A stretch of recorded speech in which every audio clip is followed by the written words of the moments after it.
So friends, ഇന്ന് നമ്മൾ ചിന്തിക്കാൻ പോകുന്നത് എക്സാമിനേഷന് വേണ്ടി ഒരു സ്ട്രാറ്റജി ഉണ്ടാക്കുകയാണ്. സാധാരണ ഒരു എക്സാമിനേഷൻ എഴുതാൻ പോകുന്ന പ്രിപ്പയർ ചെയ്യുന്ന എല്ലാവരും അവരവരുടേതായ ഒരു സ്ട്രാറ്റജി ഉണ്ടാകണം. ജനറലി രണ്ട് തരത്തിൽ സ്ട്രാറ്റജി ഉണ്ടാക്കാറുണ്ട്. ഒന്ന് ലോങ് ടേം സ്ട്രാറ്റജിയാണ്, മറ്റൊന്ന് ഷോർട്ട് ടേം സ്ട്രാറ്റജിയാണ്. ഇപ്പോഴത്തെ നമ്മുടെ സാഹചര്യത്തിൽ എക്സാമിനേഷന് കേവലം 2 മാസം മാത്രമേ ഉള്ളൂ. So we should go for A long term strategy. അടുത്ത 2 മാസം എങ്ങനെയാണ് നിങ്ങൾ എക്സാമിനേഷനെ കാണേണ്ടത്, പ്രിപ്പയർ ചെയ്യേണ്ടത് എന്നുള്ള ഷോർട്ട് ടേം സ്ട്രാറ്റജിയിലേക്കാണ് നാം പോകാൻ ഉദ്ദേശിക്കുന്നത്. സാധാരണ എക്സാമിന് തയ്യാറാകുന്ന കുട്ടികൾ കാണിക്കുന്ന ഒരു മിസ്റ്റേക്ക്, ഏതെങ്കിലും ടോപ്പേഴ്സിന്റെ സ്ട്രാറ്റജി കണ്ട് കേട്ട് മനസ്സിലാക്കുന്നു, അത് ഫോളോ ചെയ്യാൻ ശ്രമിക്കുന്നു. തീർച്ചയായിട്ടും നിങ്ങൾ അങ്ങനെ ചെയ്യരുത് എന്നുള്ള അഭിപ്രായമാണ് എനിക്ക് പറയുവാനുള്ളത്. കാരണം ഓരോ വ്യക്തിക്കും അവരവരുടേതായ സ്ട്രാറ്റജി ഉണ്ടാക്കേണ്ടത് അത്യാവശ്യമാണ്. അതിൽ നമ്മളുടെ സ്ട്രെങ്തും നമ്മുടെ വീക്ക്നെസ്സും നമ്മുടെ പൊസിഷനും സ്റ്റാൻഡും ഒക്കെ കണ്ടുകൊണ്ട്, നമ്മുടെ വിദ്യാഭ്യാസ യോഗ്യതയും ഒക്കെ കണ്ടുകൊണ്ടാണ് സ്ട്രാറ്റജി ഉണ്ടാക്കേണ്ടത്. അപ്പോഴെങ്ങനെയാണ് ഞാൻ നിങ്ങൾക്കൊരു സ്ട്രാറ്റജി ഉണ്ടാക്കുന്നത്, നിങ്ങൾക്കൊരു സംശയം വരാം. അത് മറ്റൊന്നുമല്ല, ഞാനൊരു ജനറൽ കാറ്റഗറി ആയിട്ടൊരു സ്ട്രാറ്റജി ഉണ്ടാക്കുന്നു, അതിനെ നിങ്ങൾ നിങ്ങളുടെ ആവശ്യത്തിലേക്ക് ട്യൂൺ ചെയ്യുക. അപ്പോൾ നമ്മൾ ആ സ്ട്രാറ്റജിയിലേക്ക് തന്നെ പോകാം. സ്ട്രാറ്റജിയിൽ പോകുന്നതിന് മുമ്പ് നമ്മൾ ആദ്യം നിങ്ങളെ 3 കാറ്റഗറി ആയിട്ട് തിരിക്കുകയാണ്. നിങ്ങൾ ഏത് കാറ്റഗറിയിൽ എത്തുന്നു എന്നുള്ളത് നിങ്ങൾ തന്നെ നോക്കണം. ഒന്നാമത്തെ കാറ്റഗറി എന്ന് പറയുന്നത്, നിങ്ങൾ വളരെ റീസെന്റ് CGL എക്സാമിനേഷനെ പറ്റി കേട്ടവരും അതിനുവേണ്ടി ശ്രമിച്ചവരുമാണ്. മേ ബി നിങ്ങളുടെ ആ പ്രിപ്പറേഷൻ ഏജ് എന്ന് പറഞ്ഞാൽ ലെസ് ദാൻ 1 ഇയർ ആണ്. കഴിഞ്ഞ 1 വർഷത്തിൽ താഴെ നിങ്ങൾ പ്രിപ്പയർ ചെയ്യുന്നു. ആരോ പറഞ്ഞു കേട്ട് ക്വിക്ലി നിങ്ങൾ എക്സാമിനേഷന്റെ ഗോതയിലേക്ക് ഇറങ്ങി. അങ്ങനെ വരുമ്പോൾ നിങ്ങളെ ഞാൻ ബിഗിനർ കാറ്റഗറിയിൽ ഉൾപ്പെടുത്താനാണ് ആഗ്രഹിക്കുന്നത്. രണ്ടാമത്തത്, may be more than 1 year, less than 2 year നിങ്ങൾ ഇതിന് പ്രിപ്പയർ ചെയ്തുകൊണ്ടിരിക്കുന്നു. കഴിഞ്ഞ പ്രാവശ്യം നിങ്ങൾക്ക് Tier 1 ക്ലിയർ ചെയ്യാൻ പറ്റിയിട്ടില്ല, പക്ഷേ യു ആർ വെരി ക്ലോസ്. കഴിഞ്ഞ എക്സാമിന് ശേഷം കൊടുത്തു കഴിഞ്ഞപ്പോൾ നിങ്ങൾക്ക് തോന്നിയിരുന്നു, ഇഫ് ഐ പ്രിപ്പയർ വെൽ, നമ്മൾക്കിത് കുറച്ചുകൂടെ ഗ്രാബ് ചെയ്യാൻ പറ്റുമായിരുന്നു എന്നൊരു ചിന്ത നിങ്ങൾക്ക് വന്നതനുസരിച്ച് കഴിഞ്ഞ 1 വർഷമായി നിങ്ങൾ പ്രിപ്പയർ ചെയ്യുന്നു. But not at to the very extensive level. പക്ഷെ നിങ്ങൾ ആ ഫീൽഡിലാണ്. അങ്ങനെയെങ്കിൽ നിങ്ങളൊരു മിഡിൽ കാറ്റഗറി ആയിട്ട് പറയുവാനാണ് ഞാൻ ഉദ്ദേശിക്കുന്നത്.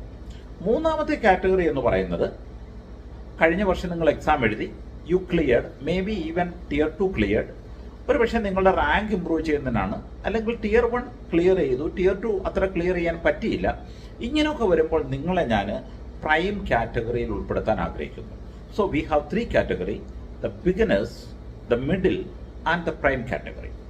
അപ്പോൾ 3 പേർക്കും 3 സ്ട്രാറ്റജി പറയുന്നതിന് മുമ്പ്, ഇത് മാത്രമല്ല നമ്മുടെ ക്രൈറ്റീരിയ. ചിലപ്പോൾ നമ്മൾ ബിഗിനേഴ്സിനകത്ത് വളരെ സ്മാർട്ട് കുട്ടികളെ കാണാറുണ്ട്. വളരെ പെട്ടെന്ന് പറയുന്ന എക്സാമ്പിൾ പറഞ്ഞാൽ, ഈ എഞ്ചിനീയറിങ്ങിനും മെഡിക്കലും ഒക്കെ എൻട്രൻസ് വരുമ്പോൾ ഫസ്റ്റ് ബാച്ചിൽ തന്നെ വളരെ ഉയർന്ന റാങ്ക് മേടിക്കുന്ന കൂട്ടുകാരെ കണ്ടിട്ടില്ലേ? അപ്പോൾ അവരൊക്കെ ആ പ്രൈം കാറ്റഗറിയിൽ വരുന്നവർ തന്നെ ആയിരിക്കാം. അപ്പം നിങ്ങളുടെ കൂട്ടത്തിൽ നിങ്ങൾ തുടങ്ങിയത് ഈ വർഷമാണെങ്കിൽ പോലും you may fall in prime category. അതിൻ്റെ പോസിബിലിറ്റി ഉണ്ട്. അതെങ്ങനെയാണ് കാണാൻ പറ്റുന്നത്? അപ്പോൾ I am coming with another alternative method.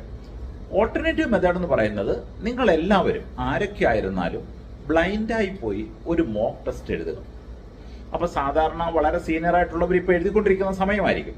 ഒരു മോക്ക് ടെസ്റ്റിൽ നിങ്ങൾ എഴുതിയിട്ടില്ലെങ്കിൽ ഒരു മോക്ക് ടെസ്റ്റ് അങ്ങ് എഴുതണം. അപ്പോൾ ഒരു മോക്ക് ടെസ്റ്റിൽ നിങ്ങൾക്ക് കിട്ടുന്ന മാർക്ക് നിങ്ങളുടെ കാറ്റഗറി ഡിസൈഡ് ചെയ്യാൻ പറ്റും.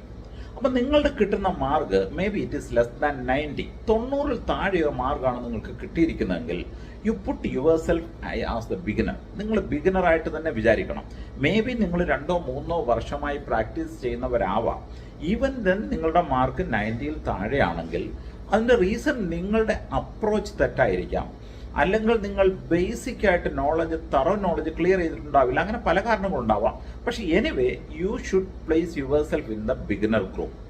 നേരെ മറിച്ച് നിങ്ങളുടെ മാർക്ക് 90 to 120 ആണെന്നിരിക്കട്ടെ. 90 to 120 ആണെങ്കിൽ safely you are in the middle category group. And the third one, നിങ്ങൾ 120 എബോ മാർക്ക് കിട്ടി, അതായത് നിങ്ങളുടെ മാർക്കോട് 60% മുകളിൽ വന്നു.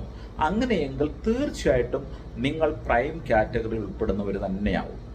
അങ്ങനെയെങ്കിൽ ഈ മിഡിൽ ലെവലിനും പ്രൈമിനും ബിഗിനറിനും എങ്ങനെയാണ് വിദ്യാഭ്യാസം പഠിക്കേണ്ടത് എന്നുള്ളതാണ് ഇനി നമ്മൾ നോക്കാൻ പോകുന്നത്.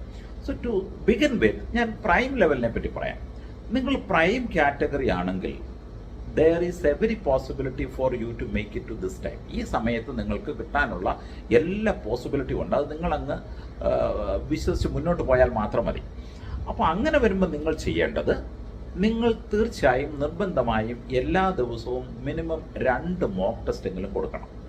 ഓരോ മോക്ക് ടെസ്റ്റ് കഴിയുമ്പോഴും അതിനെ ക്ലിയർ കട്ടായിട്ട് ഇവാലുവേറ്റ് ചെയ്തിട്ട് എവിടെയാണ് നിങ്ങൾക്ക് ഫാസ്റ്റായിട്ട് ചെയ്യാൻ പറ്റിയത്, എവിടെയാണ് നിങ്ങൾക്ക് വീക്ക്നെസ് ഉള്ളത്, ഏത് ഏരിയയിലാണ് കൂടുതൽ ടൈം നിങ്ങൾ എടുക്കുന്നതെന്നൊക്കെ കണ്ടുപിടിച്ചിട്ട് അവിടെ തന്നെ നിങ്ങളെ സ്ട്രെങ്തൻ ചെയ്യുന്ന ഒരു സ്ട്രാറ്റജിയിലേക്ക് നിങ്ങൾ സ്വയം എത്തണം. അപ്പോൾ പ്രൈം കാറ്റഗറി ആണെങ്കിൽ മിനിമം 2 മോക്ക് ടെസ്റ്റ് എടുക്കണം. അപ്പോൾ എത്ര മണിക്കൂർ പഠിക്കണം എന്നുള്ളൊരു ചോദ്യമുണ്ട്. നിങ്ങൾ പ്രൈം കാറ്റഗറിയിൽ ഉള്ളവരാണെങ്കിൽ നിങ്ങളുടെ മിനിമം സ്റ്റഡി 12 മണിക്കൂറാകണം, 12 അവേഴ്സ്. പിന്നെ നിങ്ങളുടെ കോൺസെൻട്രേഷൻ എന്ന് പറഞ്ഞാൽ Tier 1 ആയിരിക്കരുത്. നിങ്ങളുടെ കോൺസെൻട്രേഷൻ ഇപ്പോഴും Tier 2 ആയിരിക്കണം. Tier 2വിനെ സ്ട്രെങ്തൻ ചെയ്തുകൊണ്ട് പഠിക്കുകയും Tier 1ന്റെ മോക്ക് ടെസ്റ്റ് ഡെയിലി 2 പ്രാവശ്യം എഴുതുകയും ചെയ്യുമ്പോൾ you will be in a position to clear your Tier 1 and Tier 2 very clearly. അപ്പോൾ 12 മണിക്കൂർ എന്ന് പറയുന്നതിലും 4 hours you should give for mathematics, 4 hours you can give for English, then 2 hours each for other 2 papers. ഇതിനകത്ത് നിങ്ങളുടെ mock ടെസ്റ്റിൻ്റെ analysis കഴിയുമ്പോൾ നിങ്ങൾക്ക് തോന്നും നിങ്ങൾ ഒരുപക്ഷെ ഇംഗ്ലീഷ് വീക്കാണെന്ന്. അങ്ങനെയെങ്കിൽ ഇംഗ്ലീഷിൻ്റെ 4 hours എന്നുള്ള യു ഷുഡ് ഇൻക്രീസ് ബൈ 1. അപ്പോൾ 5 hours ആയി. കറസ്പോണ്ടിങ്ങിൽ നിങ്ങൾ മാത്തമാറ്റിക്സ് സ്ട്രോങ് ആണെങ്കിൽ 1 അവർ കുറയ്ക്കാം. ഇതേ ആപ്ലിക്കേഷൻ നിങ്ങൾക്ക് മറ്റേ 2 അവർ കൊടുത്തതിലും 2.5 hours 1.5 hours മാറ്റാം. അപ്പോൾ പക്ഷേ ഈ 4 പഠിച്ച് തന്നെ നിങ്ങൾ മുന്നോട്ട് പോകണം with Tier 2 as a concentration point. ഇങ്ങനെയാണ് ഈ പ്രൈം ഗ്രൂപ്പ് പഠിക്കേണ്ടത്. ഇനി മിഡിൽ ലെവൽ ആണെങ്കിൽ if you sincerely make an attempt there is every possibility for you to clear the test. അപ്പം നിങ്ങൾ ചെയ്യേണ്ടതും നിങ്ങൾ പഠിക്കേണ്ടതും നിങ്ങൾ 12 മണിക്കൂർ എന്നുള്ളത് അല്പം കൂട്ടിയേ പറ്റുള്ളൂ. ആ 12 മണിക്കൂറിൽ നിങ്ങൾക്ക് സ്പ്ലിറ്റപ്പ് ഇങ്ങനെ തന്നെ പഠിക്കാം. പക്ഷെ നിങ്ങൾക്ക് വേണമെങ്കിൽ ചെയ്യാൻ പറ്റുന്നത് ഈ മോക്ക് ടെസ്റ്റ് എന്നുള്ളത് അടുത്ത ഒരു 10-15 ദിവസത്തേക്ക് ഒരു മോക്ക് ടെസ്റ്റ് മാത്രം നടത്തി എക്സാമിനേഷന് 1 month പ്രയർ നിങ്ങൾക്ക് മോക്ക് ടെസ്റ്റ് 2ലേക്ക് മാറ്റാം. പക്ഷേ നിങ്ങളുടെ പ്രിപ്പറേഷൻ കുറച്ചുകൂടെ സ്ട്രോങ് ആക്കുക. നിങ്ങളുടെ വീക്ക് പോയിന്റ് കണ്ടുപിടിക്കാൻ നിങ്ങൾക്ക് തന്നെ ഒക്കും. If your weak point is in general science you need not worry. അത് നിങ്ങൾ ഒട്ടും വിഷമിക്കണ്ട. നിങ്ങളുടെ വീക്ക് പോയിന്റ് മാത്തമാറ്റിക്സോ ഇംഗ്ലീഷോ ആണെങ്കിൽ യു ഹാവ് ടു കോൺസെൻട്രേറ്റ്. ബേസിക്കായി കോൺസെൻട്രേറ്റ് ചെയ്ത് അതിൽ കൂടുതൽ എഫേർട്ട് എടുക്കണം. മാത്തമാറ്റിക്സ് പ്രോബ്ലം എത്രയും റിപ്പീറ്റ് ചെയ്യുന്നു അത്രയും നല്ലതായിരിക്കും.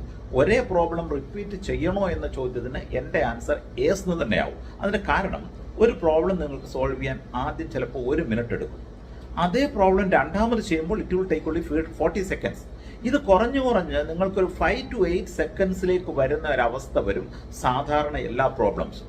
ഒരു നോർമൽ പ്രോബ്ലംസിന് നിങ്ങളൊരു 5 to 8 seconds കൂടുതൽ എടുക്കാൻ പാടില്ല. അപ്പോൾ ഇതാണ് നമ്മളുടെ മിഡിൽ ലെവൽ കാറ്റഗറി ചെയ്യേണ്ട സ്ട്രാറ്റജി.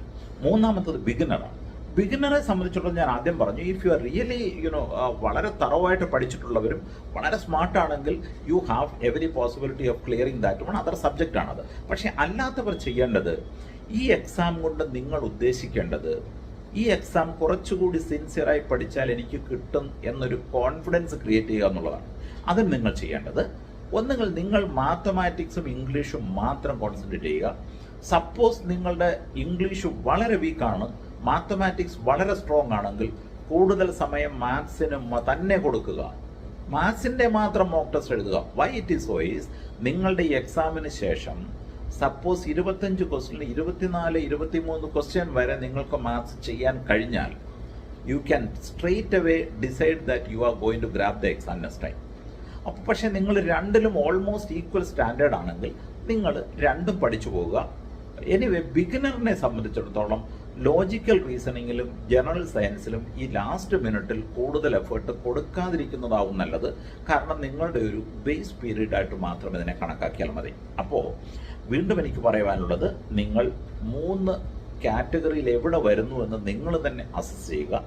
എന്നിട്ട് നിങ്ങൾക്ക് തന്നെ ഒരു പ്ലാൻ ഉണ്ടാക്കിയെടുക്കുക എന്ന് മാത്രമേ ഉള്ളൂ. കണ്ടിന്യൂസ് പ്രാക്ടീസും റിപ്പീറ്റഡ് പ്രാക്ടീസും മാത്രമേ നിങ്ങളെ അവസ്ഥയിൽ എത്തിക്കുകയുള്ളൂ. കഴിഞ്ഞ വീഡിയോയിൽ ഞാൻ പറഞ്ഞതുപോലെ ഒരു കോമ്പറ്റേറ്റീവ് എൻവയോൺമെൻറ്റ് ക്രിയേറ്റ് ചെയ്തുകൊണ്ട് മുന്നോട്ട് പോകേണ്ടത് വളരെ അത്യാവശ്യമാണ്. So all the best. Thank you.